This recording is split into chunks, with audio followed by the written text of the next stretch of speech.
Welcome to Pod Save America. I'm Jon Favreau. I'm Dan Pfeiffer. Later in the pod, Dan's conversation with the New Yorker's Jane Mayer about America's cancer, Fox News. But first, we're going to talk about the president's big day of national healing, the politics of gun reform, and what a recent wave of House retirements tells us about 2020. A few quick housekeeping notes. On a packed episode of Pod Save the World this week, Tommy and Ben talked about right-wing domestic terrorists with former counterterrorism director Nick Rasmussen. They also covered the protests in Hong Kong, what's happening with India and Kashmir, and why Lindsay Lohan is hanging out with the Saudi crown prince. Lindsay Lohan and the crown prince. Very cool. Very cool. Also, yeah, I missed that headline. Also, a reminder that our Los Angeles Pod Save America live show is taking place at the Greek on August 17th. Wow, that's next Saturday. With performances from Maggie Rogers, Amanda Seales, Best Coast, and Jim James. Our co-host will be Jamel Hill. Proceeds from the show will be donated to organizations at the forefront of the fight to protect the vote across America. So grab your tickets at crooked.com/thegreek. All right, let's get to the news. Just a few days after a mass shooting and the worst terrorist attack against the Latino community in modern American history, Donald Trump spent Wednesday lashing out at the following people between visits with the victims and their families in Dayton, Ohio, and El Paso, Texas: Beto O'Rourke, Joe Biden, Sherrod Brown, Dayton Mayor Nan Whaley, Elizabeth Warren, Bernie Sanders, Joaquin Castro, Julian Castro, the Democrats, Fox News' Shep Smith, CNN, and the New York Times, which briefly ran a headline on Monday that said, "Trump urges unity versus racism." A Times story also reported that when Trump's campaign was asked whether he'd stop referring to Hispanic immigration as an invasion, a description used by the white nationalist terrorists who murdered 22 people in El Paso, a senior advisor for the Trump campaign had a one-word answer: no. So, Dan, it is by now completely unsurprising that Donald Trump acts like a narcissistic sociopath during times of national tragedy, and yet somehow it's still always worse than you imagine it will be, at least for me. What was your reaction watching all of this unfold yesterday? I mean, it was really bad. It's like, I know we are not supposed to be surprised or shocked by anything Trump does, that he is the worst person in America, and we all know this. But even still, this week was disgusting. Yeah. It's absolutely disgusting that he could go to those communities, walk through those hospitals, meet with the people who were shot and injured and the family members of the people who were killed, walk out of there, and the entire time think that the true victim of the day was Donald Trump. That he has just no capacity for compassion or empathy or even have an emotional connection with another human. There was this video that came out today at this discussion in El Paso where he applauds the medical staff, which is very nice, and he should do, and immediately pivots to how big his rally crowd was and attacking Beto O'Rourke's rally crowd from their trip to El Paso a few months ago. It is just mind-boggling what a horrible human being he is. I mean, it really is. And I hope it never ceases to shock us when we see it. Yeah, like I don't just hope to never have a president or any kind of leader in this country like this. I hope to never know a human being like this. I mean, it is on the most human level, it is revolting to watch that. Like, I don't know. You're right. Like, I don't know how any human being seeing that kind of tragedy, seeing that kind of grief up close in person in two different cities could make the entire day about themselves. I mean, it was grievance. You know, all the country is grieving, and for Trump, it was all about grievance. It was the whole thing. Everything. He was a victim.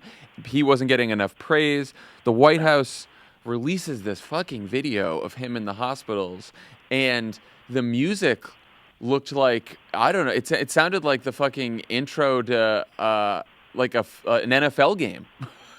It was the music was insane, and all of the images are people taking pictures of Donald Trump and shaking his hand. There are no pictures of anything. It wasn't like people hugging each other and all the kind of things you'd imagine to see in a video like that. It was all just people taking pictures of Trump and smiling at him and shaking his hand. That was the video. I mean, like, there are legitimate questions about the etiquette and appropriateness of doing a video about a thing like this. But there is a video that is about the law enforcement officers who save people's lives, and and the other heroes who were in the Walmart in El Paso or in Dayton who saved people's lives, or a story of a community coming together to heal and recover from something like this. Instead, it is just a video about how popular Trump is. Which also makes it fake news because he's not very popular. Yeah. I mean, but it's like, this is not just Trump. There are people that we pay. The American taxpayer paid for that fucking video. There are people in the White House who decided that was the right thing to do. Like, so it's not just that we have this irrational narcissist with a Twitter account. This is the function of the White House, is to serve this, like, massively insecure, empty shell of a human being. Yeah, and look, I mean, it's not just Trump in that, Dan Scavino, fucking, his social media director that is responsible for half these tweets, was tweeting yesterday. He was treated like a rock star in the hospital. He's visiting people who are, were wounded in a mass shooting or were victims of a terrorist attack. And the White House, and Kellyanne Conway was basically saying the same thing too. He was treated like a rock star. People loved him. And then this unbelievably just awful thing happens where in Dayton, he's with the mayor of Dayton, he's with Sherrod Brown. They tour the hospital. Sherrod Brown and Mayor Whaley come out and they hold a press conference. Sherrod actually says, Trump, he did the right thing. He comforted people. Melania comforted people. They both did the right thing. It was good. And then said, I did push him on gun control and said that, we should take these weapons out of people's hands. And Trump, I guess, sees that part on CNN and then just goes crazy on Twitter and on television saying that, and so does his staff, by the way, saying Sherrod Brown's a liar, failed presidential candidate, blah, blah, blah, and just completely lies about the fact that Sherrod Brown actually said he did a good job in the hospital. I don't know, man. It's bad. It's really bad. It's really, really bad. And it gets worse. Like, he is actively becoming a worse president every single day, which is the opposite of the way this should go. Yeah. And look, and this whole thing was not only predictable, but predicted by many people from across the political spectrum. George Conway, conservative Republican lawyer George Conway, husband of Kellyanne Conway, a couple days before Trump did these visits, had this Twitter thread where he's like, how this is going to go. Donald Trump's going to give a speech on Monday that's some sober speech on a teleprompter, and everyone's going to, pat him on the back for it. But he's not going to get enough love for the speech because he won't make any policy changes. He won't talk about gun control. He's still a racist. So because then the coverage won't reflect that everyone loves him, he will get pissed at the coverage, and then he will start lashing out at everyone within a couple days. And sure enough, that's exactly what happened. And it's not like George Conway is some fucking genius. Anyone could have seen this coming because this is who the man is, and he will never change. It's so fucking gross. So most of Trump's anger yesterday was, per usual, about Trump not getting enough praise. But I do want to talk about how one of Trump's tweets yesterday quoted reports that the Dayton shooter had a history of supporting political figures like Bernie Sanders, Elizabeth Warren, and Antifa, which, even that report from a right-wing outlet is fairly exaggerated, Trump later repeated this to reporters and then answered a question about whether the growing threat of white nationalism concerns him like this, quote, I am concerned about the rise of any group of hate, whether it's white supremacy, whether it's any other kind of supremacy, whether it's Antifa, whether it's any group of hate, I am concerned about it. Dan, what does that remind you of? That quote from John, there are very fine people on both sides. I mean, so, and the broader question here, what is Trump and the White House and Republican pundits and the conservative media all trying to accomplish by talking about who the Dayton shooter may have voted for? Muddy the water. Sorry, let me say again. Muddy the waters. This is the most classic Trump political technique. Trump knows he's incapable of convincing people that he is not shitty. But he also knows he's very capable of convincing people that everyone else is also shitty. And so this is exactly what 2016 was about. Yeah, I'm corrupt, but check out the Clinton Foundation. Yeah, I'm a liar, but check out this thing Hillary Clinton claimed. And just over and over again, and you just make everyone feel so cynical and terrible that they tune out and stop caring. And that's exactly what we're doing here. And it's based on his really intuitive understanding of how the media works, which is he knows that their default position is both sides. So if he can give an argument for the other side, that it will be reported either as fact or as Trump said X. So it becomes Trump said, she said, or Trump said, he said, or whatever else. And he's trying to draw a false equivalency here because these are fundamentally different things. They are what the El Paso shooter did, and we know what the El Paso shooter was thinking because the El Paso shooter posted a manifesto that echoes the message of the Trump campaign, that echoes the message of Fox News. And who knows about these reports, but the Dayton shooter was not inspired by the rhetoric of Elizabeth Warren, because let me check my notes on what Elizabeth Warren's rhetoric is. Oh, yes, serious, wonky, policy-based conversation about fixing the American economy, which does not seem to be at the heart of what led to the tragedy in Dayton. Yeah, also there's plenty of evidence so far that the Dayton shooter was a misogynist. He had a kill list and a rape list in high school. I mean, he was like a very troubled young man. And that's what the evidence is. There's so far, and this may change, but there's so far zero evidence that he was radicalized by a political ideology at all. But you're right. I mean, I think the most important point here is that there is a larger media narrative about polarization in America and how both sides are extremely polarized that does not recognize that there's asymmetric polarization in this country, that Republicans are far more extreme and polarized than Democrats are. And the Republican Party as a whole is far more extreme and polarized than the Democratic Party is, or the left.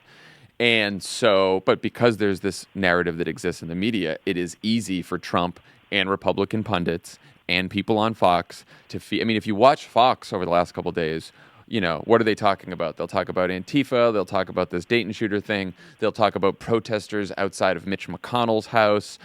Basically, Fox over the last couple of days has been about how Fox and conservatives and Donald Trump are victims, right? They are the real victims here because for some weird reason, they're all being accused of racism. They're all being accused of causing this. Gee, I wonder why. Look at the fucking manifesto that the El Paso terrorist wrote. It is language directly pulled from Donald Trump, from Tucker Carlson, from Laura Ingraham, from Fox News, directly. Go ahead. I'm sorry. I was going to say something that flew under the radar this week. Cesar Sayoc, the pipe bomber from October of 2018, who tried to assassinate Barack Obama, Hillary, and Bill Clinton, other Democratic leaders, by attempting to mail them pipe bombs, was sentenced. And his defense in his case was that Donald Trump inspired him to do this. What are we doing here? There is no fucking equivalence, Donald Trump has an enemies list. He is public about it. He talks about it all the time. This is the second time in recent memory where someone has taken it upon themselves to act on that enemies list. And it is, and I just want to address the Fox News part of this, and I talked about this with Jane in our conversation that'll be at the end of this pod, but white nationalism is the message of Fox News. It's not just the message of Tucker Carlson and Laura Ingraham. It is the message of Fox and Friends. It's the message of The Five and all the other shitty shows on that shitty network. The entire point, and this has been the point since Barack Obama ran for president in 2008, is that white people are under assault from non-white people. That is immigrants taking your jobs. That is African Americans living in cities who are taking your taxpayer dollars.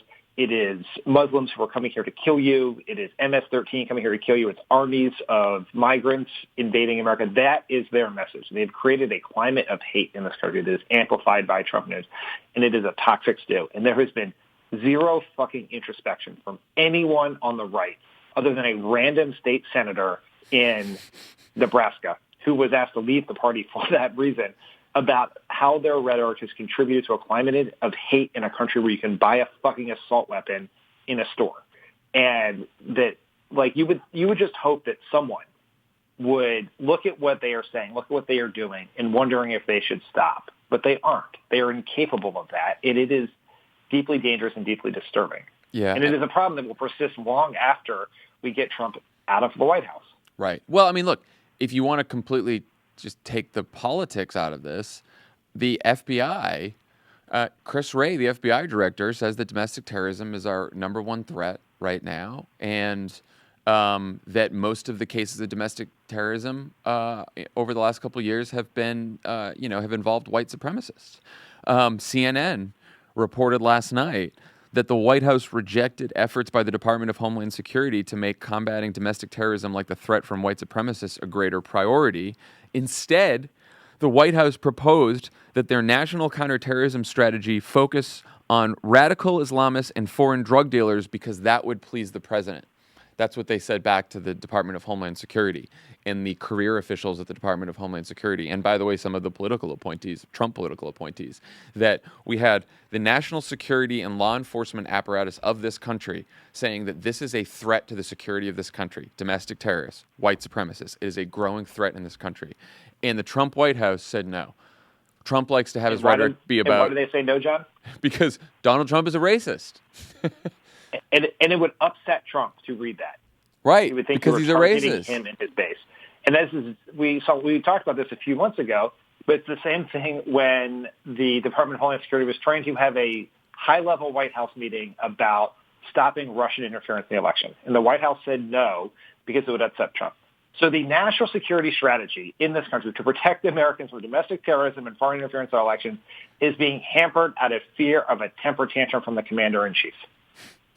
We treat my 1-year-old daughter more like an adult than the U.S. government treats the President of the United States.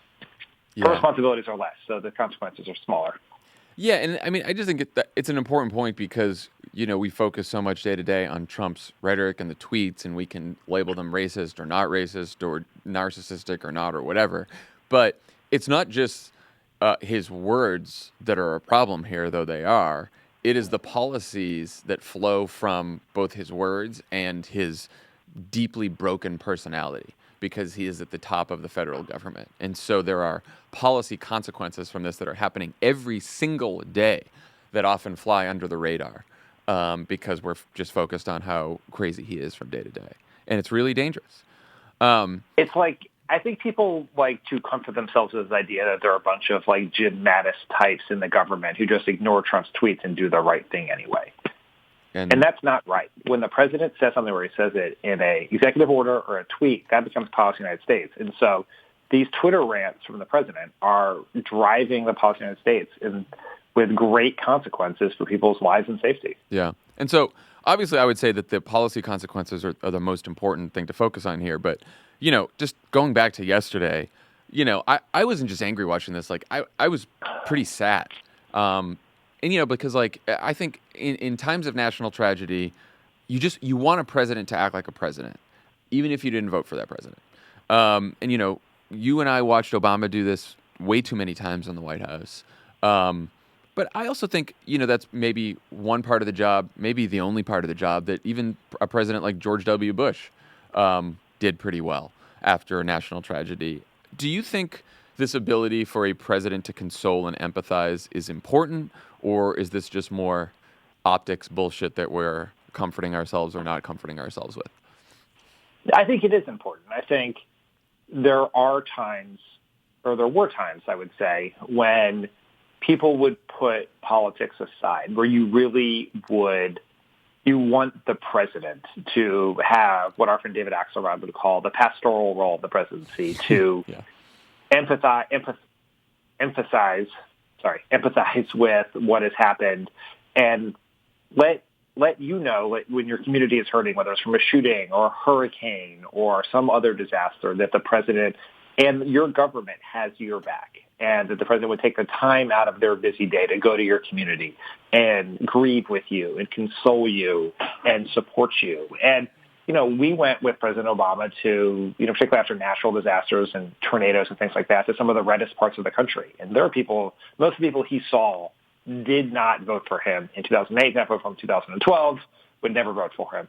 But they were appreciative that he was there. His presence meant something. And I really worry that Trump, in the many ways in which he has ripped at the moral fabric of this country, has made it so that will never be the same again.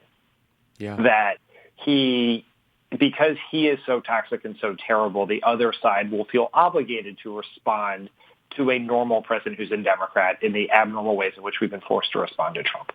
And I think it is sad that it will never be the same. And I would say you are correct that George Bush did that well, but he also contributed to this problem by taking the moment of national unity after 9/11 and then using it to jam the country into a war of choice in the country that did not invade us. And that started us down this path, and Trump is finishing the job.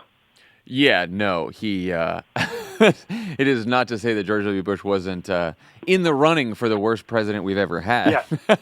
Yeah. I'm not trying to make you a Bush supporter, but you were right. I realize what's coming after I said that, believe me. Yeah. But look, no, I think George W. Bush going to a mosque after 9/11, George W., there are these moments where you're like, this fucking guy, and this was, of course, before Iraq. Once Iraq happens, you're like, no, fuck him, he's done. But there are moments before Iraq where you're like, I did not vote for this guy. I don't like this guy. I hate most of the things he stands for, but good for him, at least in this moment, not making it worse and not making it divisive. And I think you're right that what happened this week, what happens every time there's a national tragedy now, I think will revert the way that Trump has acted, and not just Trump, but Fox News, because they speak for or they influence the Trump's base, will reverberate for a long time now. And I think the future presidents, Democratic presidents especially, are going to have to sort of go out of the way to try to find that decency and compassion during times of tragedy. And look, and I remember, working with Obama on some of these speeches after a tragedy or a shooting. And, there were times, especially towards the end, when he would, push for gun control. And, Republicans would criticize him for fucking politicizing the moment. But I remember, we took extra care that even when we were pushing for gun control, you'd never think of attacking the Republican Party, attacking Republican politicians by name, lashing out at people, calling them fucking failed presidential candidates and all the other bullshit, as he was meeting with grieving families or speaking at memorial services. I mean, that's insane to even think about. And the reason is, and there were times after some of those massacres where we were all very, very pissed at the Republican Party. And we said, this is ridiculous that gun control has been held up, even though it's a 90% issue for background checks or whatever. But we all controlled ourselves. The president controlled himself because this is a moment that calls for a politician to sort of rise above. Yes, fight hard for the policy, push hard for the policy, point out who's blocking it. But just yelling about politicians, attacking them personally, what the fuck? But at least if you're going to yell about a policy issue. Right. Be mad that they're opposing gun control. Totally. Don't be mad because they said something that you thought was mean. Right. Right? And this is it. It's not even just, it's just, you've made this point. We've made it 1,000 times. It should be made over and over again. This is not unacceptable conduct for a president. A human, yeah. This is unacceptable conduct for a human being. Right. If you saw your dentist act like this, you would not let him put his hands in your mouth. And so, it's just so, it is so fucking gross and so infuriating and so sad. It is fucking sad that this is what we are living in. We should spend a few minutes on how the media has handled their coverage of Trump since the attacks. There was a 48-hour Twitter debate about whether people should cancel their New York Times subscriptions over that shockingly terrible headline, Trump urges unity versus racism. But it wasn't just that Times headline that pissed people off. Politico had a story this week that you were quoted in about how liberal frustration with the way the media covers Trump has boiled over. A sentiment that was expressed most eloquently by Beto O'Rourke when he said, "Members of the press, what the fuck?" Dan, what did you think of the Times headline fiasco, and why do you think in general the media keeps doing this shit? I mean, I was very mad about the Times headline, as everyone else was. But the anger ultimately was not really about the headline of the first edition. It was the boiling over of a larger frustration with the media writ large and the Times more specifically. And some of that frustration is unfair and puts on the Times unfair expectations of how accountability should be delivered to Trump in this era. Some of it is very fair. And I read basically the Times did something that's very unusual for the Times, which is they were transparent about their decision-making process this time. And Dean Baquet, the editor of the Times, who is a very smart and accomplished guy, did a number of interviews. And he did one with the Atlantic's Lizzie O'Leary that I thought was really fascinating. And he walked through how they ended up with that headline. And it sounds pretty clearly that it was human error. It was like people making a decision with too fast without enough supervision, and they made a mistake and they fixed it. And I think I don't think there was some meeting where the Times decided how to kiss up to Trump, and this is what they came up with.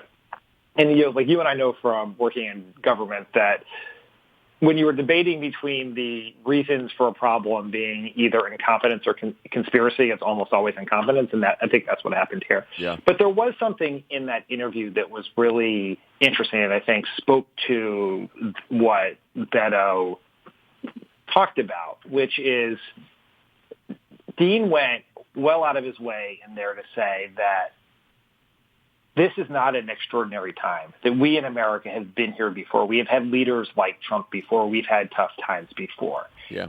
And that quote explains everything about the Times editorial decision-making process of the last several years, which is not to say they haven't done great journalism. They have great journalists. They are the gold standard of journalism in America, and I'm a subscriber. I will remain a subscriber. I think it is great. But that, I think, is where they are wrong. Because you act one way if you think this is one interlude in American history. You act a different way if you think we are at a crossroads between what we were and something else that is much worse. And that is where the misalignment between the Times and the readers is. Because people are scared shitless. They think that the country is headed in a very bad direction and that Trump is dangerous.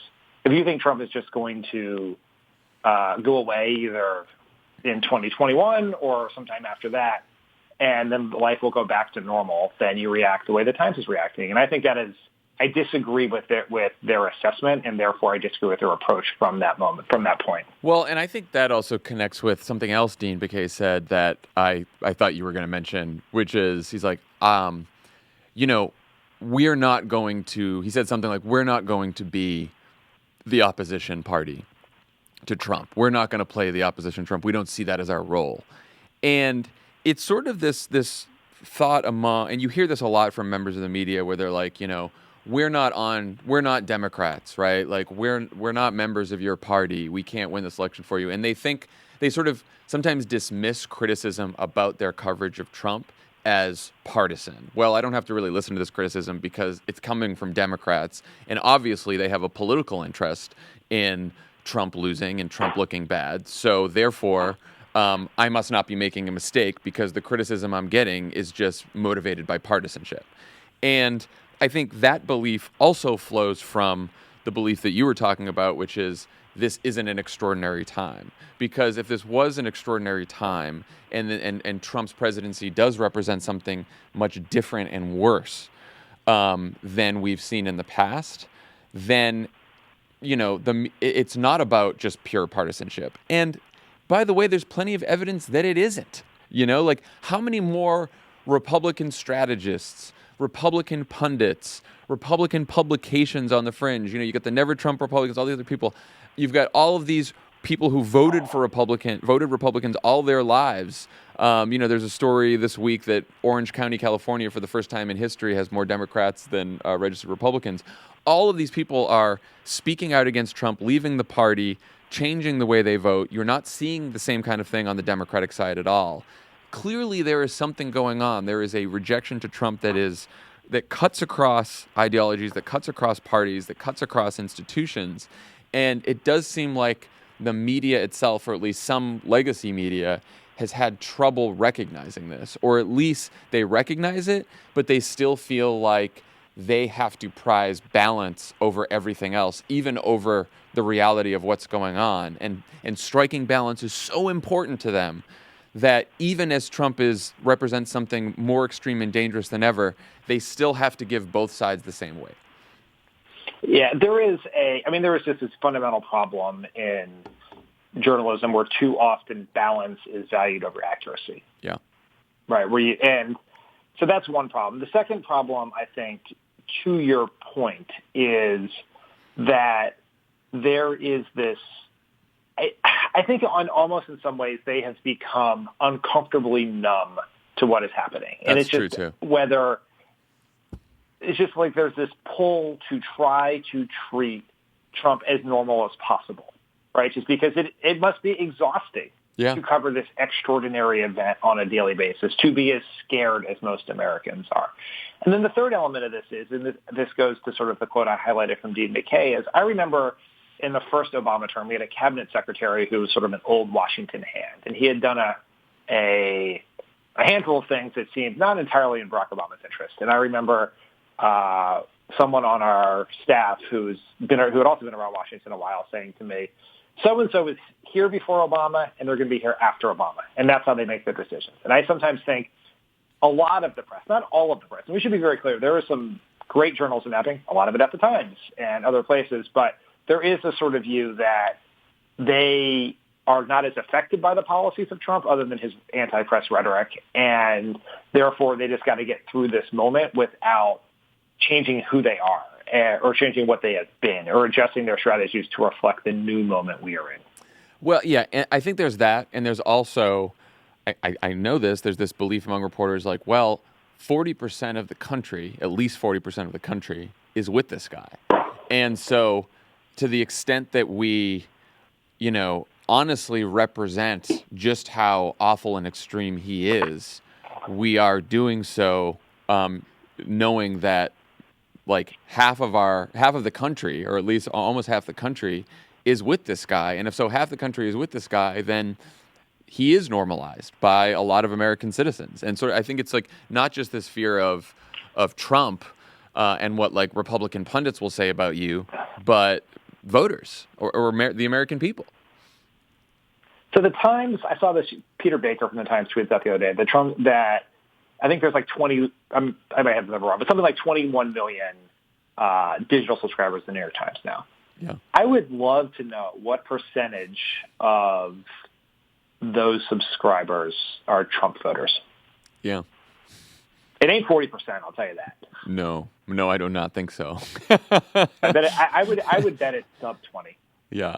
And look, your job as a journalist is also not to play to the audience that subscribes to your media publication, right? Like, we want journalists to just be accurate and tell the truth regardless of who's reading them. But I also think, look, I don't expect journalists to be, members of the Democratic Party to try to help us achieve, purely partisan ends. Of course not. I don't think that they are on our team. But there's a way to write about Trump and analyze Trump just using facts, not putting any partisan spin whatsoever, that more accurately represents what an awful human being and president he is than we currently see often. That's all I'm saying. You can do it without any partisan spin whatsoever, just the facts in front of your face. Do you have any views on the subscription canceling debate? Yeah, I don't.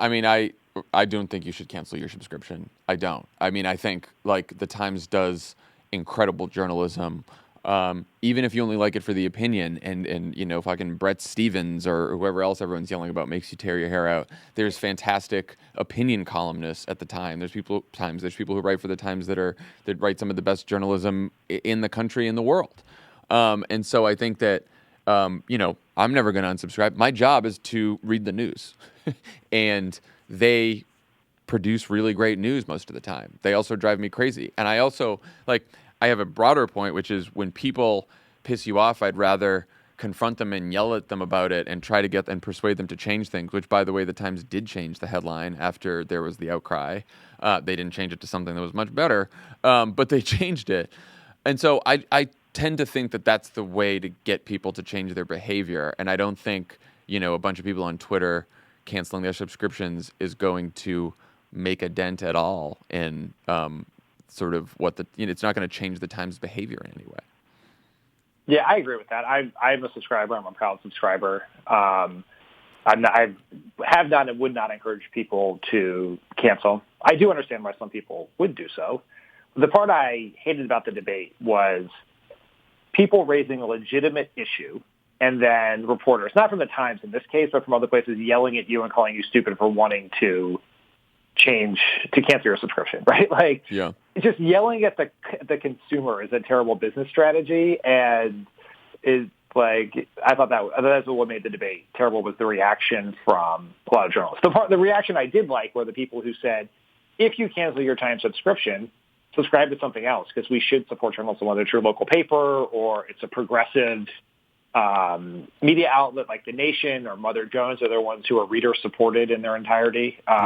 Like, that made sense. But the whole thing is, like, per usual, we are having an angry, heated debate about one of the least important parts of the problem. Yeah. I mean, just to sort of zoom out from this, do you think that this sort of frustration with the media in general is why sort of Beto's moment about the press sort of resonated online? I saw you in the Politico piece saying that for the first time in your career, it's good politics for Democrats to rail against the media, which I thought was a very interesting point. Yes, I think there is a growing frustration and anger within Democratic activists and Democratic voters about the role the media has played in the Trump era. And like we said before, some of it is fair, some of it is unfair, but it is real. And it is like, we are sitting here screaming about what is happening in this country. Like, we see this racist liar as a president, and then you have our media outlets afraid to call the president a racist or a liar. And it has been bubbling, and when you raise your concerns, you get yelled at for them, right? That it is that you were wrong. There was seems to be very little introspection. What was, I thought, useful about what happened with the Times headlines? The Times explained what happened. The Times fired the Republic editor. They don't answer questions about what they did right or did wrong. I've been told by many people working at the Times that they spent a lot of time learning lessons from 2016 and have tried to apply those to now. But no one knows that, because the Times demands transparency of everyone but themselves. And this is, I think, true of a bunch of other media organizations.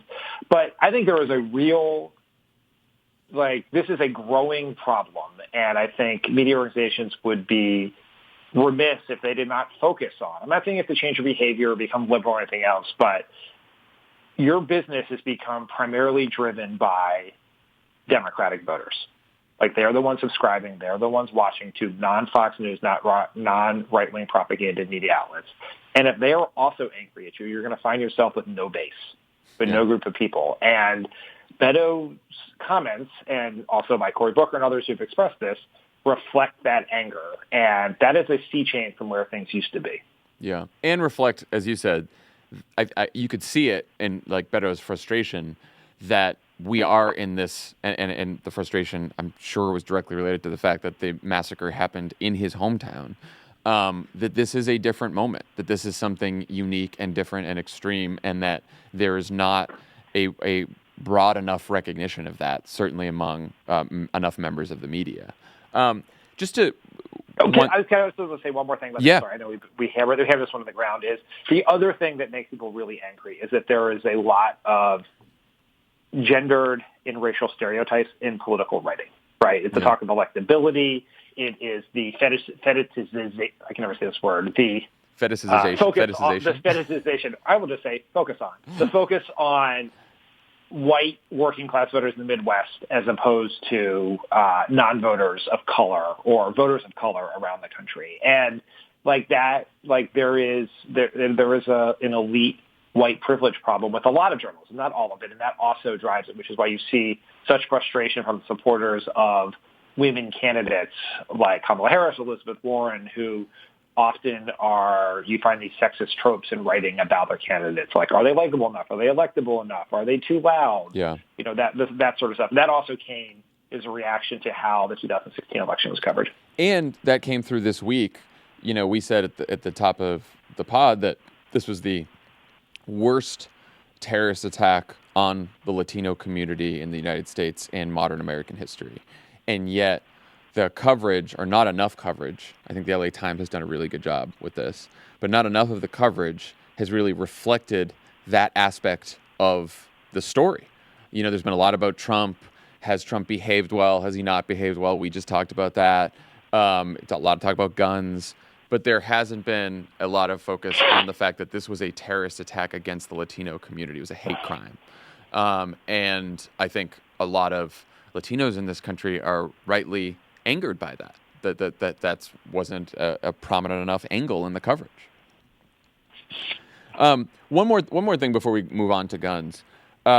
Speaking of sort of Beto's response to this, how do you think the Democratic candidates as a whole have been handling this week?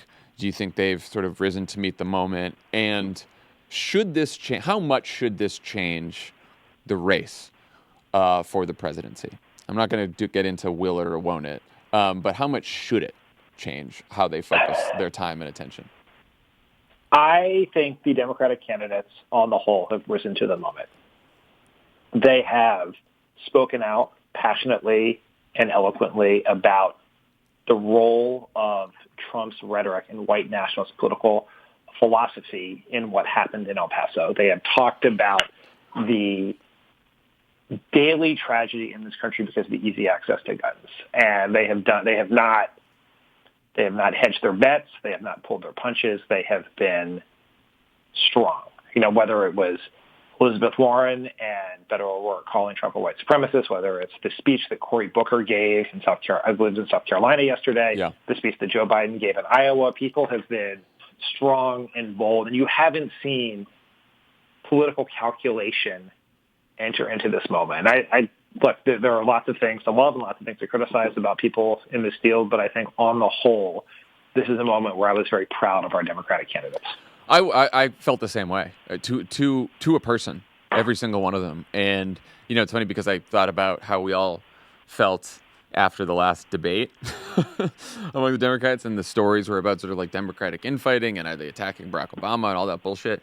And, sometimes I think it takes a moment like this and watching them all react to a moment like this, that makes you think, I'd be very proud for any one of them to become president instead of fucking Donald Trump. And no matter what our differences are and what we may fight about over the next couple of months, and there will be even more fights as we get closer to the actual voting, any single one of these Democratic candidates would be infinitely better than Donald Trump. And the fate of the country, our democracy, and perhaps the world depends on one of them winning. It really does. And it really puts the intra-party fights that we have had in perspective, I think, because they are incredibly important. They will make a difference to millions of people's lives.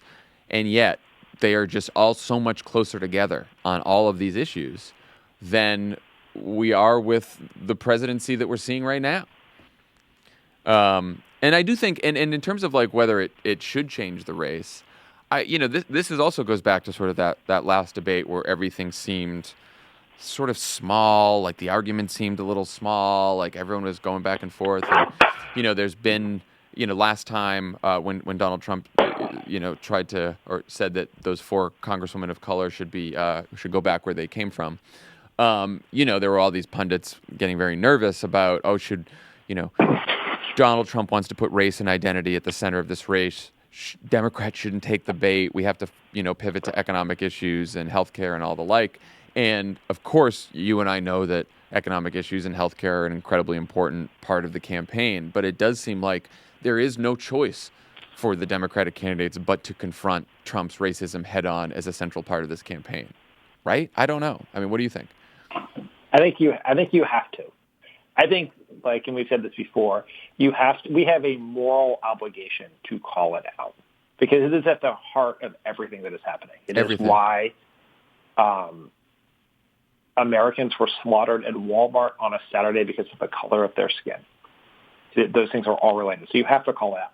But I think you also have to explain how the impact of racism how it fits into the larger political strategy. And that this was revealed in perhaps the most stark way possible by the rich guy who owns SoulCycle, who is hosting a fundraiser for Trump, who is come under fire. And he said, basically, I'm going to boil down his remarks, but he vehemently opposes Trump's views on race, but likes his tax cuts, and therefore he will support them. And those two things are related. It is racial grievance for the purpose of tax cuts for the rich. And so I think you have to call out the racism and explain why Trump is dividing us, what he is trying to distract from from his corruption, from his corporatist agenda, from wanting to take your health care away, cut your Medicare, et cetera, because it is all of a piece, and you can't do just one part of it. You have to tell the broader story.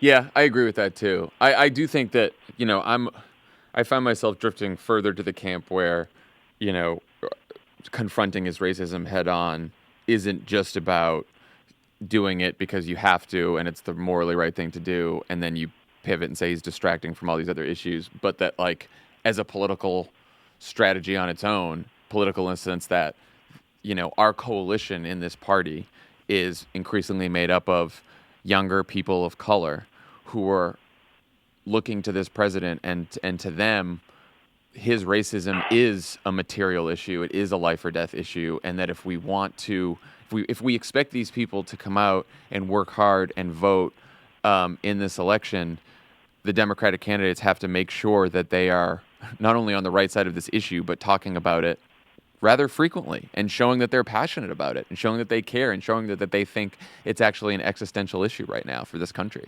I think that's part, and it's not even like looking at polls to do this and like slicing and dicing the electorate. It's stepping back from all this and almost just thinking to yourself as like in the most common sense way, like, of course this is what this election is about.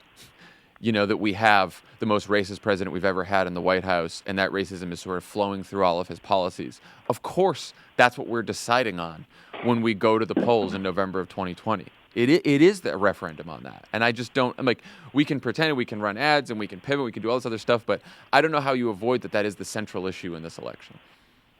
Barack Obama would always make the point that it is never a good political strategy to avoid addressing the elephant in the room. Totally. That's exactly what I was thinking about. And Trump's racism is the giant white elephant in the room. That's right. Election. That's exactly right.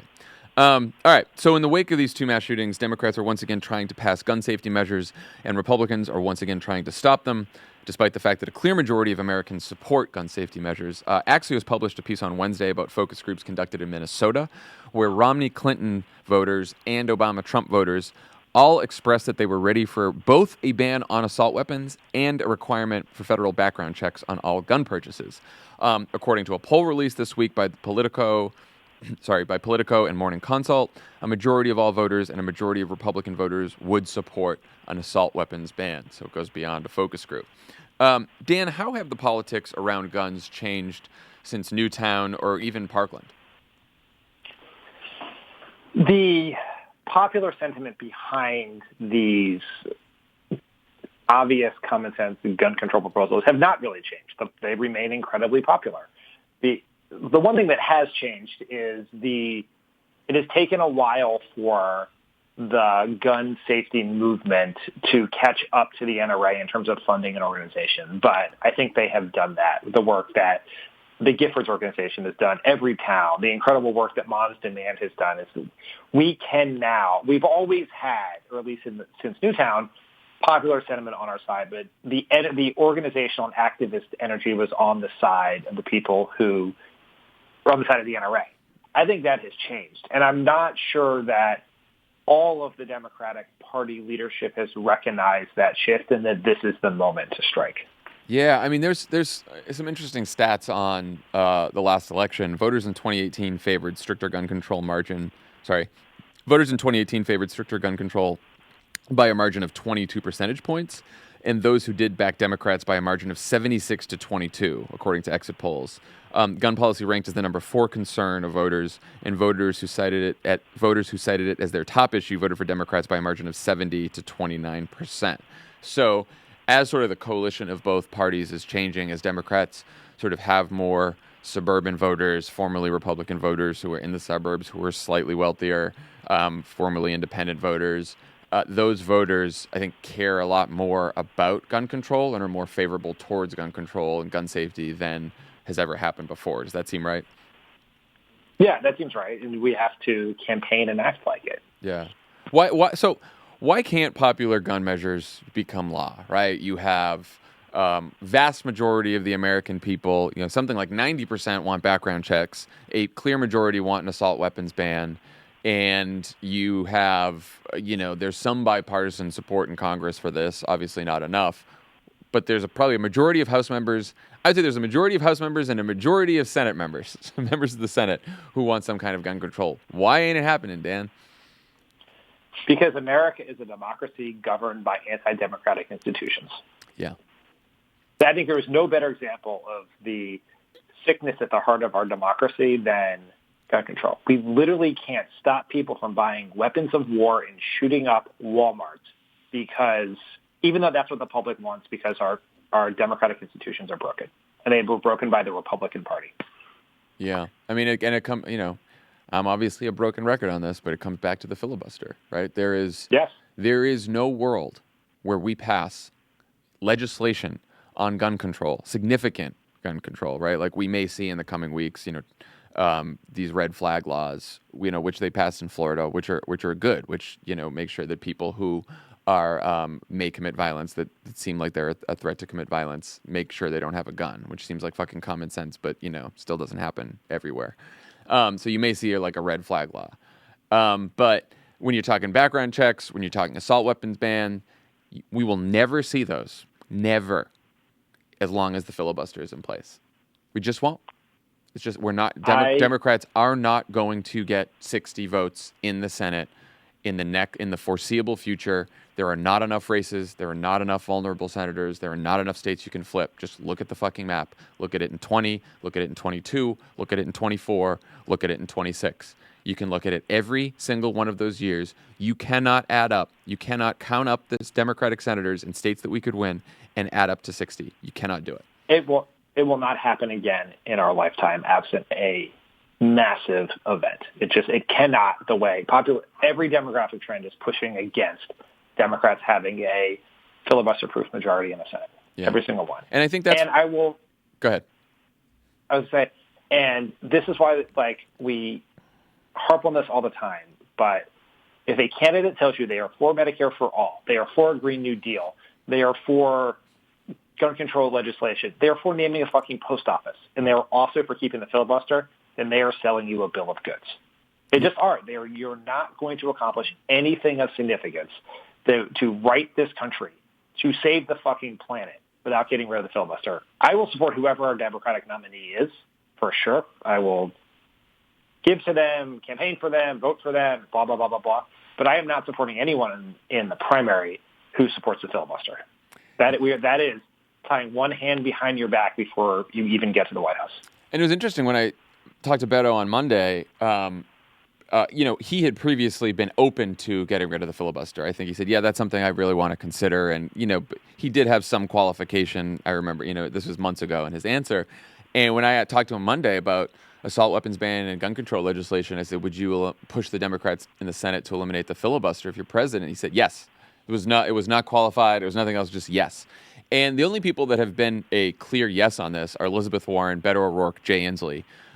Pete Buttigieg is close. Is he close-ish? Pete's very much like, yeah, it's got to go. We got to change it. I think there was some small qualification, but he's pretty much in that category too. But it's just the four of them, really. I pushed Booker on this. He said he'd consider it. Kamala said she'd consider it, so that's good. But they're still in sort of the consider phase. Biden, I think we're going to have real problems with. Sanders was interesting. Sanders has got a new thing where he's talking about using reconciliation, the budget process, where you only need 51 votes to pass all of his big ticket items. But he's not going to be able to pass gun control through budget reconciliation. So he's going to have to get rid of the filibuster too. They all do. It's just that's what you have to do. I think, interestingly enough, given all of the conversations about divides in the Democratic Party, that the big divide in the party is not between liberals and moderates. Right. Or the left and the center. I think it's between the people who believe that our democracy is in peril and are willing to take on the bold democratic reforms to address that, and those who aren't. That's right. And Pete Buttigieg is a moderate candidate. Beto is more moderate than some on issues. Elizabeth Warren is a dyed more progressive, and they believe that. And Bernie Sanders, as progressive as they come, has a different approach. Yeah, Joe Biden, moderate, has a different approach. That is the dividing line that I am most interested in, because that is, to me, the difference between people who get what is happening in this country and those who are still at least somewhat blind to the challenge we face. Yeah, or have been in the Senate for a little while, to be honest. Yeah. Elizabeth Warren's the only one who's really escaped this. But So Chuck Schumer on Wednesday said the Democrats were not going to settle for half measures so Republicans can feel better and try to push the issue of gun violence off to the side, and said that any red flag bill that comes to the floor must be accompanied by a vote on the House passed universal background checks legislation. Good for Chuck Schumer for saying that and making that a stand. Meanwhile, more than 200 House Democrats wrote to McConnell on Wednesday pushing him to reconvene the Senate for an emergency session on guns. Is this a good strategy? Should Democrats be doing more? What do you think about how the Democrats are handling this in general? Not great. I think what Schumer said was right. I think the caravan that Tim Ryan and others are taking from Ohio to Kentucky is a great idea. I wish you guys really talked about this, I thought, really well on Monday, but is like we have to be a vessel for the righteous anger in this country. And that means recognizing it's an extraordinary moment and doing something extraordinary. And I think the Democrats should cancel the August recess, come back to Washington right now, and repass these bills and send them to the Senate. I think Senate Democrats should be in Washington right now, pushing McConnell to hold votes. You make a Republican stay in the Senate and knock down unanimous consent requests to take up these bills all August. People should head to Kentucky, and if you don't want to protest outside Mitch McConnell's house, protest out the McConnell Institute at Louisville. Democratic senators should do that. Democratic members of Congress should do it. We have to draw attention to this. We have to push it. We have to put pressure on the Republicans. And the moment to permanently shift the politics, if not pass the laws, are before us right now. And even if you say McConnell will do nothing because he is a heartless, compassionless vampire, which is true. Even if you say we're not going to accomplish it now, the work we do today to push this issue will make it easier for a Democratic president to do it in 2020. Being a vessel for righteous anger is probably the best advice I think you could give to the Democratic Party, and especially the Democratic Party in Congress. It really sort of sums up what they should be doing on almost every issue. It's, it goes to impeachment. It goes to all of this stuff. You're right that the best that they can do is show that they're fighting. Get caught trying. Like we always said in the White House, get caught trying. And, recognize that we live in a media age where the most important thing you can do is to figure out ways to grab the spotlight, grab the megaphone away from Donald Trump and capture media attention, right? Like it's not fun that's what you have to do these days, but that's the world that we live in. And you need to be creative, and you need to think of creative ways to capture the country's attention, to capture media attention. And I think that the Democratic presidential candidates are doing a great job of that, partly because they live in the world of campaigning, and they have a bunch of strategists on their campaign who are trying to think of this stuff all the time. I think that the congressional Democrats have been behind the eight ball, to say the least, when it comes to doing this. It's harder. Like it's really hard. They have tiny little megaphones. It's like a Democratic president. Trump has this giant megaphone. The Democratic presidential general candidates have like little bullhorns. And the Democratic congressional leaders are like screaming into a paper bag. And so it's very hard. But I think they can and should do more. And I would hope that in the coming days they will shift strategies and do so. Because the politics are on their side, the moral high ground. They have the moral high ground. Press your advantage now. Yep. You can't. Forget like the Trump media age, the days of Facebook and Twitter. Even in like the more traditional news time of the past with a normal president, it is impossible to remind people of something they didn't originally know, and they don't know you passed this bill. They do not know you passed the background check bill. So you're going to have to do it again now that they're paying attention for people to know that. One last question on this. Why do you think the Democratic House hasn't passed an assault weapons ban yet?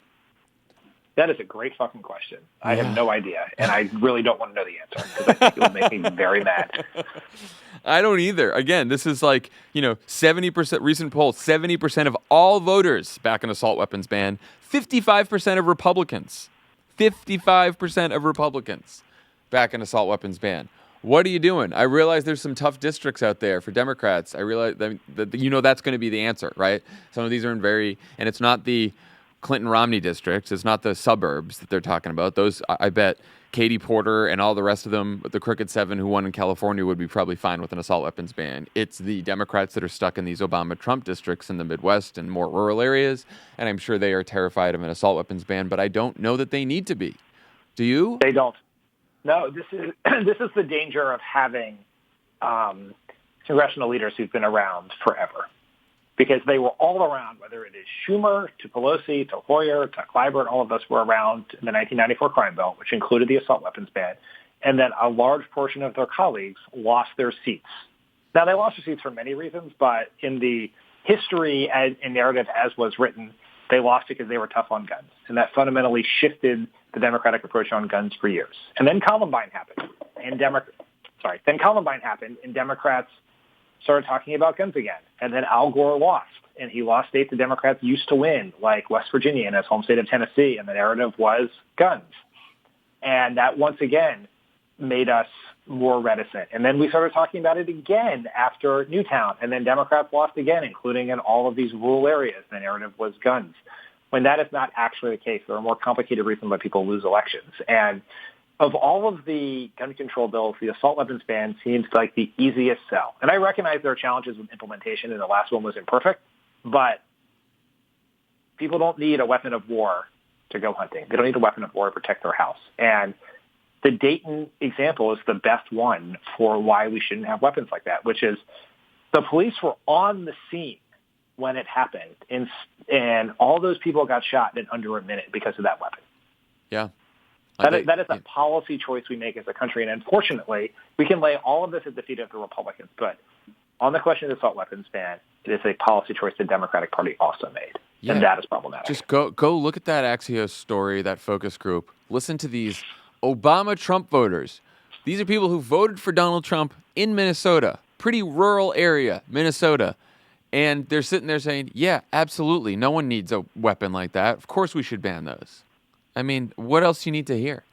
All right, let's talk about 2020. Over the last few weeks, there's been a rush of House Republicans heading for the exits. About a dozen GOP lawmakers have announced that they won't be running for re-election next year, including a cluster of Republicans from Texas. Will Hurd, the only African-American Republican in the House, is among them. Democrats flipped several congressional seats in Texas in 2018 and came the closest to winning a statewide race for Senate that they've been in decades. There are 38 electoral votes at stake in Texas in next year's presidential race. Dan, why are so many House Republicans retiring, and what does that mean for the House map in 2020? Because as a Republican, you only have two choices. Actively enable Trump's racism, corruption, and incompetence, or quit the party. Yeah, bend the knee or head for the exits. That's it. That is the only option you have. Yeah, I mean, like it seems like some of these members were critical of Trump, have been critical of Trump in the past. A couple of them had, voted against him. And then some just faced tough re-election in some of these tough, moderate suburban districts. And then for some of them, it was both, right? Yeah, I think that's right. And some of these districts will just be replaced by another Republican who will be competitive.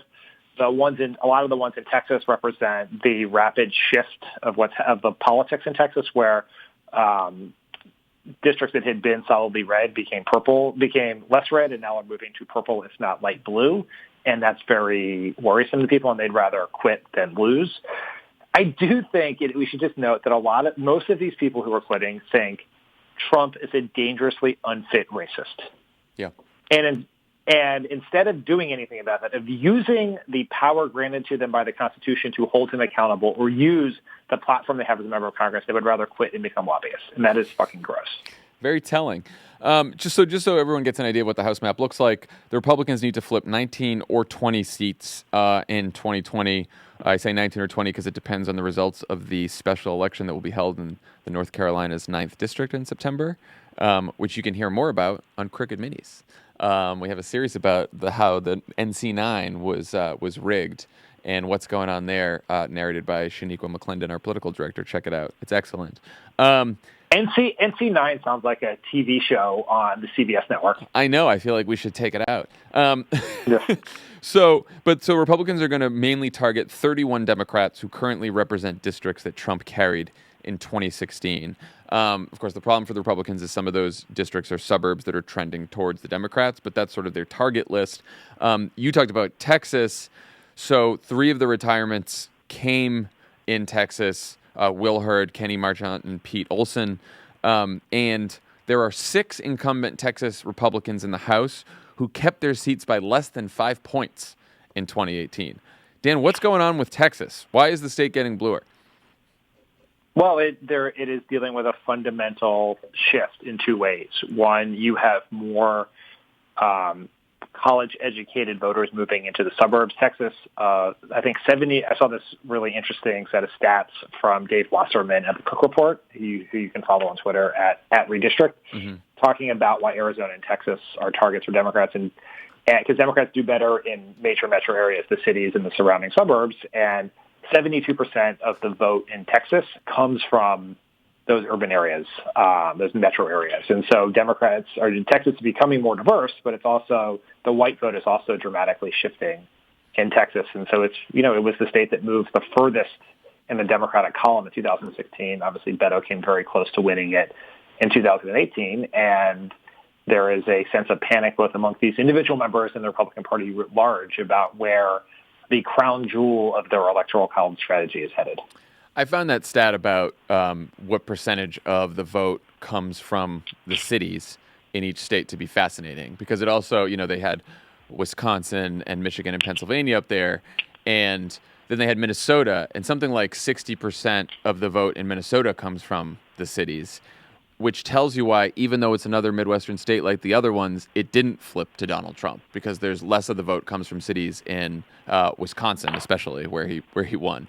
And when you look at the high percentage of the vote that comes from cities in Texas and Arizona, you really do see that those states are trending Democratic in a big way, because if you live in an urban area, you are not only likely to vote Democratic, but by a very wide margin. Republicans are becoming largely extinct in some of these urban areas. Now, the flip side of that is places where the vote is coming in mostly small towns and rural areas, Democrats are having an even harder time winning. And so you've sort of seen this polarization.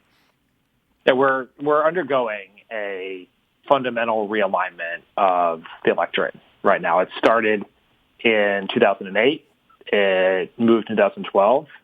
We saw the impacts in a negative way in 2016, but things are changing. Where Democratic votes come from is shifting, where Republican votes come from are shifting, and that is going to, over time, affect electoral college strategies. And the real question is whether Texas and Arizona become blue before the Midwest becomes solidly red. Like that's the race, the demographic race that's happening within American politics. And just to underscore how important that is, if Democrats win Texas and Arizona in a presidential race, you could hit 270, you'd hit 271. If you then lost Michigan, Pennsylvania, Wisconsin, Florida, and Minnesota, you could lose all 5 of those states, win Texas and Arizona, and still win the Electoral College if all the other states that in 2016 remain the same. That is why Texas, people focus so much on Texas as this big prize. The question is, Dan, do you think Democrats could win in Texas in 2020? Yes. I think it is a long shot for them to do so, and there's going to be a fundamental resources question because Texas is so big and so expensive. It'll be a real question for the Democratic nominee, the Democratic Party, and affiliated super PACs whether they're willing to spend the money to do so. And I would be very interested to see polling. Will we compete in Florida, or is Florida moving in the wrong direction? Will those resources go to Texas? Arizona is a safer bet. Yeah. Because it is smaller. There are fewer media markets. It's simply cheaper to do. And Kyrsten Sinema won there in 2018. We have a Democrat who won there now. That's right. I mean, and the argument against Texas is even though Hillary Clinton did much better than Barack Obama, she still lost by 9. And 9 points would be a long way for the state to go in a short period of time. But that has happened in the past. I mean, those Midwestern states, like Iowa and Ohio, shifted more than 9 points in the Republican direction in 2016. So it is possible, and it's going to be a question of resources and whether the Democratic candidate can put together the sort of coalition that can win Texas, which is one that is similar to the one that Beto was putting together in 2018, which is really excite the Democratic base and turn out new voters and be able to win a significant majority of independents. We'll have to see if our nominee can do that. I think that is sort of the big question with Texas as everyone sort of digs into the numbers is how much of 2018 was Beto responsible for as a candidate and how much was larger demographic forces in Texas that are moving towards the Democrat, because I think that matters a lot when you think about, can a Democrat win the Senate race, in 2018 again. I mean, sorry, in 2020 against John Cornyn, and B, can whoever the Democratic nominee is carry Texas in the general? And I think the short answer is both, right? It was some of it had to do with Beto as a candidate in his campaign, and some of it had to do with demographic changes. But Nate Cohn dug into this a couple months ago, and he thinks that Beto would have won the race with 2020 turnout, and that where Beto really overperformed was among white voters, college-educated white voters, and they basically got him super close. And also with crossover voters, he got about 500,000 votes that the Republican governor, Greg Abbott, got. So 500,000 people voted for Greg Abbott, that fucking guy, and voted for Beto O'Rourke. And but Beto didn't get this surge of Hispanic turnout that usually happens in a presidential year, but not in a Senate year. What's your read on all that? I think the challenge for a Democrat in 2020 is that 500,000 Abbott O'Rourke voters, which I think is very tied to Ted Cruz being the most unlikable person walking the face of the planet. Yeah. And it's not obvious. I think Trump gets a large portion of those voters back because there's something very specific about Cruz. Now, is there enough outstanding drop-off vote, Latino drop-off vote, or new voters to make up that delta? Yes, absolutely there is. Yeah. So that's why it is possible. But that 500,000 number is very significant, I think, and it is not easily replicable by any candidate running it by a Democratic nominee in 2020. Even better. The only thing that gives me pause on that is Ted Cruz's approval rating on Election Day in 2018 was actually above water, even though everyone says he's like the most unpopular person ever. It was like 50-49. It's pretty close, but it was slightly above water. Yeah, and fair. Trump's approval rating on Election Day in 2018 was slightly below water. It was at 49%, where it exists today. And so, there's some belief that it wasn't necessarily Ted Cruz's unpopularity that helped Beto in 2018, but Donald Trump's unpopularity that helped Beto and a lot of these other congressional candidates who won in 2018. Now, Donald Trump also wasn't at the top of the ticket, so you're right. When Donald Trump is at the top of the ticket and not just in the background, maybe voting changes, but I don't know. It was something that I thought about. Yeah, the fact that Texas is in discussion of being a battleground state in 2020 is a pretty dramatic statement that people would have thought you were insane to say.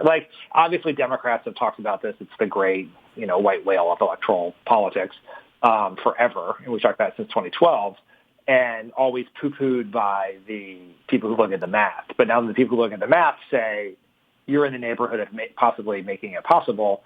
It speaks to a really dramatic shift that should really scare Republicans, if not in 2020, over the long term. Yeah.